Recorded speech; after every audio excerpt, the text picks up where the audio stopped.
Impossible de circuler au quartier Gambela au-delà de 20h. Les habitants de ce coin se disent être tracassés par des hommes en uniforme qui les arrachent tout à leur passage. Cette situation s'observe plus sur les avenues Tchangalele et Gambela. Et puis l'arrestation des révérends pasteurs Kalenga Mandous et Pai Chibenge n'engage ni de loin ni de près le bishop Léonard Matebwe Lambalamba. C'est la justice qui a fait son travail.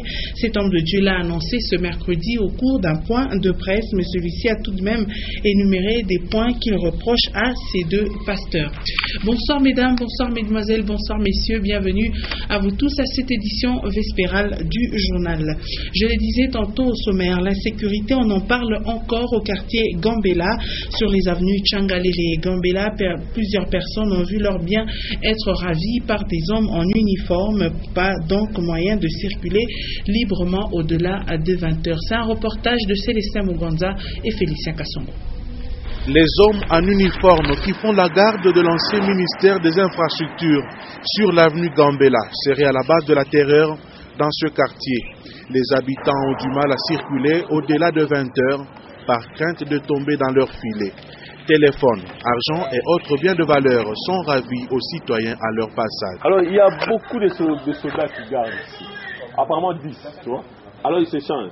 C'est qu'il y a des moments où ils font des patrouilles. Je ne sais pas si c'est patrouille ou bien... Ouais. Le marché, ils marchent par apparemment deux qui peuvent aller comme ça, deux autres comme ça. Deux autres rentrées comme ça, ouais, là les patrouilles. Maintenant, ils dérangent beaucoup les gens.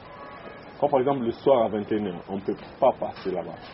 Quand tu passes seul, on te menace, on te matraque, on t'appelle, on te fouille. Vraiment, on frappe même les gens. D'après les habitants de ce coin, la présence de ces hommes en uniforme inquiète beaucoup de personnes. Or, à l'époque où le ministère de l'Intérieur évoluait dans ce bâtiment, on n'enregistrait pas de cas d'insécurité dans cette partie du quartier Gambela. Et à la demande de la hiérarchie, le maire de Lubumbashi a fait la restitution relative aux mesures sécuritaires que les cadres de la petite territoriale doivent observer. Jean-Oscar Sangouza Mutunda a invité ses collaborateurs à la sécurité tout azimut. Ce reportage porte la signature de Maurice Mazel. Les bourgmestres des communes, les chefs des quartiers et les administrateurs des marchés étaient tous conviés à l'hôtel de ville de Lubumbashi pour le rappel au sujet du dépôt de rapports journaliers. Le maire de Lubumbashi, Jean-Oscar Sangouza Mutunda, a beaucoup insisté pour que chacun s'acquitte de son devoir afin que la mairie de Lubumbashi transmette à temps la situation sécuritaire à la hiérarchie. En outre, le maire de la ville a demandé aux chefs des quartiers de dresser continuellement les statistiques des naissances, de décès dans leurs entités respectives. Les chefs de rue, les chefs de bloc devront aussi parvenir le plus tôt possible à l'autorité communale les disparitions ou décès des indigents parce qu'ils ont également droit à des funérailles dignes. Le maire de la ville a par la suite recommandé aux bourgmestres des communes, aux chefs des quartiers, d'opter ces jours-ci pour l'administration de proximité. Pour le maire Jean-Oscar Sangouza Mutunda, la population louchoise est appelée à dénoncer les personnes suspectes. Cela fait près de 2 mois que le marché Mzé Laurent Désiré Kabila est dépourvu d'énergie électrique, une situation qui paralyse une catégorie d'activités comme la vente des vivres frais et les restaurants. La conservation des denrées périssables devient donc un casse-tête pour les vendeurs qui se disent travailler actuellement à perte. Consolate Kanja. Suite au manque d'électricité au marché Mzé Kabila depuis maintenant 1 mois et demi, ces vendeuses de viande et poissons frais disent regretter la décomposition rapide de leurs marchandises. Ça, c'est le plus grand marché de la ville, que même les étrangers viennent visiter. Lorsqu'il n'y a pas de courant, nous sommes obligés de jeter les marchandises qui pourrissent.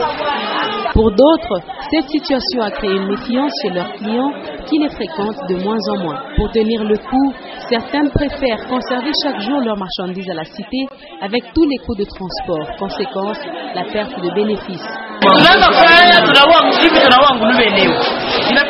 Quand nous abattons le porc, par exemple, nous sommes obligés de payer des transports doubles pour faire conserver les marchandises à la maison. Côté administration du marché, il y aurait panne du transformateur, mais il déplore une cacophonie dans les factures émises de courant. Au niveau de la direction du provincial de la SNEL, la facture qui est reconnue est de 125 000 francs congolais. Mais curieusement, au niveau du service, il y a une autre facture de 1 million et plus. Moi, j'aimerais que vous puissiez poser la question au directeur de la SNEL qui nous dise quelle est la vraie facture actuellement après contrôle et vérification par les techniciens de la SNEL en présence des techniciens du marché musée. La comptabilité de ce lieu de négoce, du reste informatisé, se voit aussi pénalisée. Allons à présent dans la ville montagneuse de Likasi, plus précisément la commune de Chitourou, où un grand espace vert appartenant à l'État est en cours de morcellement. Sur plus de 60 gros arbres, 29 sont déjà abattus et c'est une seule personne qui est pointée du doigt, le bourgmestre de Chitourou. Les autorités de la ville se sont déjà saisies du dossier et des enquêtes sont en cours pour dénicher tous ceux qui sont impliqués dans cette affaire. Reportage de Léon Magloire-Munga. Depuis toujours, cet espace vert du quartier d'Ikouloué, dans la commune Chitourou, n'a jamais été spolié. Mais subitement, les habitants de cette municipalité ont vu débarquer des géomètres et des nouveaux propriétaires, brandissant des titres de propriété leur octroyés par un agent territorial. Il y a une zone où il y a beaucoup d'arbres. On avait 61 arbres. Présentement, il ne reste que 29. On a coupé plus de 39 arbres là-bas. Tulizaka chef de quartier ula nakutuma se waanze kukata materafa ni nani ase bugurumestra ananituma yani sio kupata koro ya maire ni fwashi moya ya makalafu kama banakatia bantu matiba batako oblige kukata hii manani ni monje mtapata dega ile mambo hata kama nyumba yenu inapomoka yangarie mtu tunasakubishi tutenda kuku maire twende tukamuuliza simwenda kuku maire beko kintu kimoya na bugurumestra. Et pourtant, cet espace est au cœur d'un camp Gécamine, le long de l'avenue Loufira. L'autorité urbaine y a dépêché quelques agents des services des cadastres pour tirer au clair cette affaire. La maison Gécamine en face, ça servait de cet endroit pour les immondices, autre chose. Actuellement, il va être relégué jusqu'ici, mais il faut que les distances passent. Les territoriaux, comme nous l'avons déclaré, sont en train de vendre ici. C'était ça le problème, je vois sur une déclaration de la maman.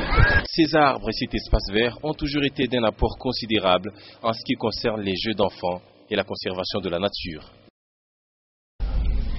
Accompagné du sous-directeur administratif et financier, Madame le directeur provincial par intérim de l'Institut national de sécurité sociale Katanga 1 s'est rendu à Kipushi et à Kasumbalesa pour le lancement du paiement des prestations sociales du premier trimestre 2015. Karine Mavung et Blaise Mwamba ont saisi l'occasion pour reconforter les retraités. Images et commentaires, Edouard Kanko.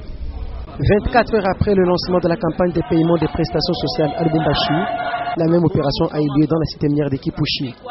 Avant de lancer l'opération, Karim Mavung, directeur provincial ad intérim à l'INSS Katanga 1, a présenté le tout nouveau sous-directeur administratif et financier en la personne de Blaise Mwamba.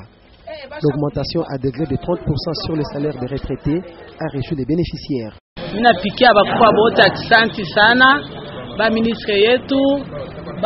Directeur yetu sindika yetu ya PRI mina bapikia kisanti kwa sababu directeur wetu Kalombo anaanza kutonesha kwa sababu mama mpige magoti mwanzo kuomba lakini tuanza kuomba vya kweli. Hiko ni kuona bien mzuri sababu ndiko tunapokea kutoa mwa apartment. Kasi ni wanasema nitumizike atu yao. Balula mbili tuliwa sema ni ngapi wanitumizike. Bali tutabalula vitu wetu sasa ni nini lakini bendele na kwanza kutulipa pasipo kufanya retard.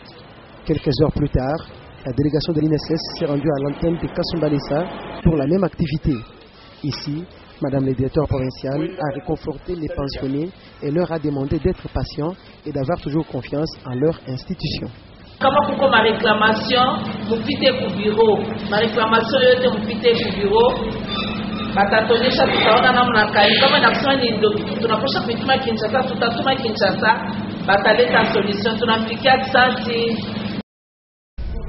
Et le droit de réponse du bishop Léonard Mateboué Lambalamba s'est fait attendre pendant près d'une semaine. S'adressant aux hommes et aux femmes des médias, le bishop a tout d'abord tenu à signifier au grand public que ce n'est pas lui qui a fait emprisonner les révérends pasteurs Kalenga Mandous et Païchi Benj. Il a par contre dit que c'est la justice qui a fait son travail. L'homme de Dieu a tout de même énuméré certains points qu'il reproche à ces deux pasteurs dissidents des centres interviens.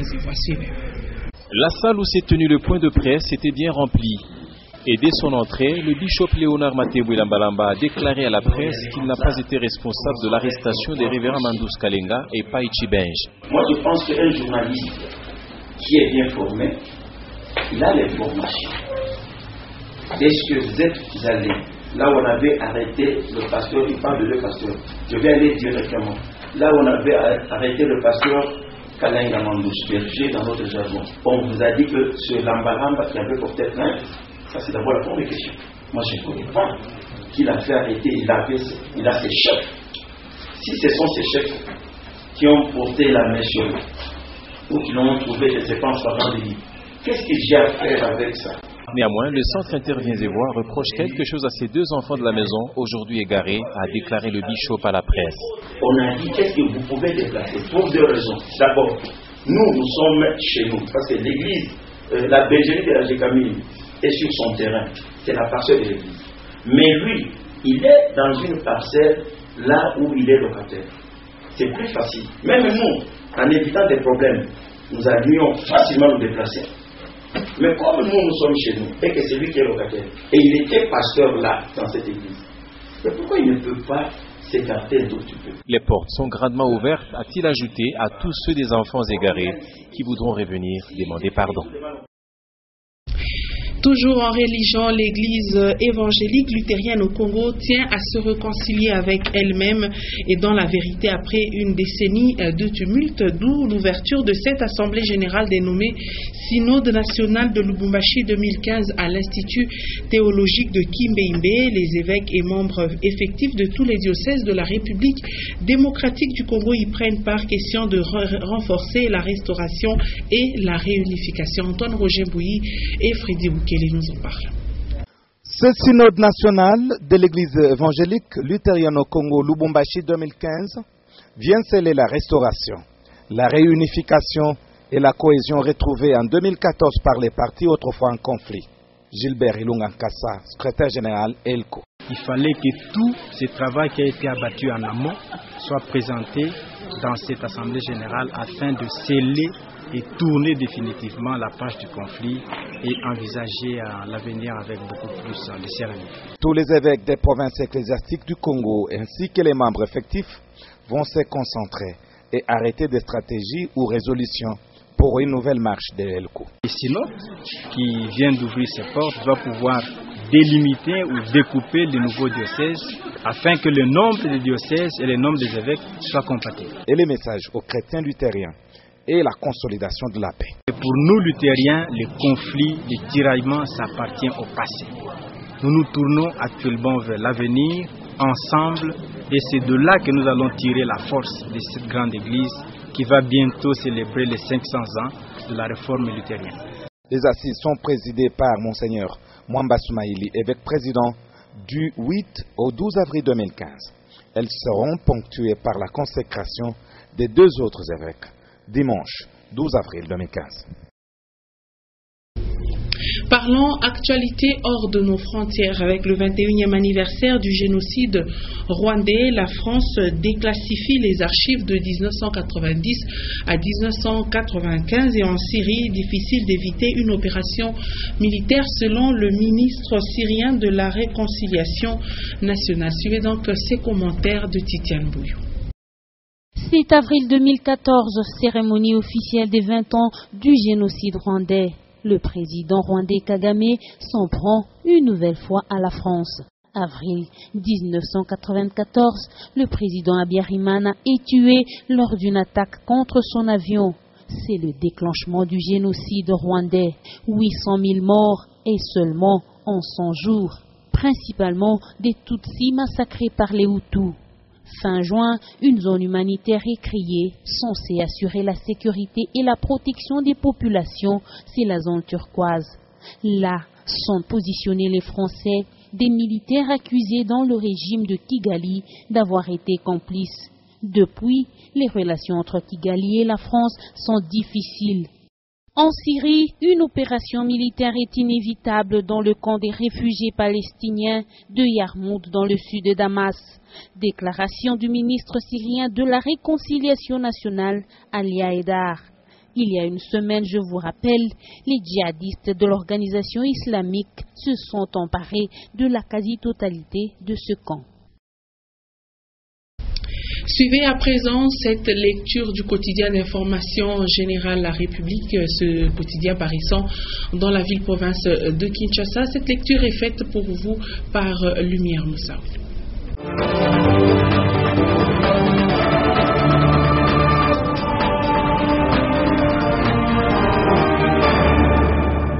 À l'Assemblée nationale, lundi dernier, on a examiné la proposition de loi concoctée par le député Délicé Sanga sur la liberté des manifestations publiques, laquelle fixe les règles relatives à la matière. Cette approbation a été faite après que la plénière ait approuvé le rapport de la commission politique, administrative et juridique qu'il avait fignolé du 24 au 26 mars dernier. Si cette loi est adoptée, elle va consacrer la décentralisation de l'autorité à informer avant d'organiser une manifestation. Cette manifestation est perçue comme étant le prolongement du débat démocratique institutionnalisé. Deux précisions de taille sont nécessaires. Pour qu'il y ait une manifestation publique, l'activité doit se dérouler sur les voies publiques ou en plein air. Deuxièmement, une différence nette est établie entre une manifestation et un attroupement. Le député Nelly Sesanga, qui reste convaincu que le droit de manifester contribue à la structuration du dialogue dans la société, a noté que plusieurs centaines de manifestants se retrouvent en prison parce que les autorités ont voulu satisfaire leurs caprices. Hospitalisé dans une clinique à l'étranger, Malou Malou sort du coma. C'est à lire à la page 12. Depuis un bail, nombreux sont ceux qui se posent des questions sur l'abbé président du bureau de la CENI. Notre livraison du 31 mars dernier, intitulée « Malou Malou, soit éteint, soit hors périmètre », aura amené de nombreux tabloïds locaux à balancer des titres qui ne rassurent pas l'opinion. Ainsi, en fin limier, nous nous sommes permis de défoncer des portes, de fouiller partout, voir dans le vent les cimetières, et il nous est revenu des sources concordantes que Apollinaire Malou Malou aurait été empoisonné et s'en remet petit à petit dans une clinique en dehors du pays. Point. Ne cherchez pas à en savoir plus pour le moment, indique une source proche de la famille biologique. Où exactement? Ici, il est de noter que pour des raisons de sa sécurité et pour éviter toute spéculation, le nom du pays d'accueil reste dissimulé. Le président du bureau de la CENI en a pour combien de temps? Va-t-il revenir pour occuper sa place au sein de cette institution? Qui l'a empoisonné? Ce sont là les questions qu'il faut se poser. En attendant que l'opinion soit éclairée sur l'état de santé de l'abbé le plus populaire de la RDC, l'on notera que celui-ci a été trop pressé par la classe politique, notamment l'opposition et la communauté internationale qui ne lui permettaient pas de dormir du sommeil des saints. Sur la même page, informé de la découverte d'une fosse commune contenant plus de 400 corps humains au cimetière de Maluku, le secrétaire général de l'UDP, au nom de son parti, manifeste son indignation et se pose plusieurs questions sur cette délicate situation qui marque l'actualité depuis peu. Pourquoi la morgue de l'hôpital général a-t-elle attendu ce chiffre pour presser l'hôtel de ville? La Croix-Rouge a-t-elle été associée? Pourquoi ne pas avoir enterré ses compatriotes dans des cercueils et des tombes de fortune, respectant ainsi leur mémoire? La morgue de l'hôpital général a-t-elle enregistré l'acceptation progressive de ces corps ainsi que leur sortie en une fois? Pour le secrétaire de l'UDPS, ces questions méritent d'obtenir des réponses pour édifier de nombreux esprits tourmentés par cette découverte. Cela dans la mesure où l'on aurait pu éviter tout soupçon si l'on savait communiquer. Pour fixer l'opinion, il réclame une enquête indépendante autour de cette découverte taxée de macabre. Et en sport, les députés nationaux congolais, fâchés du désistement unilatéral de la RDC pour l'organisation de la CAN 23 de décembre 2015, ont interpellé le ministre des Sports, Samalou Kondé. Peu convaincu de la raison, année des élections, avancée par l'homme d'État, ils lui ont ordonné au cours de la plénière du lundi 6 avril dernier d'aller s'excuser auprès de la CAF pour éviter des sanctions draconiennes. C'est la fin de ce numéro de Lu pour vous. À très bientôt.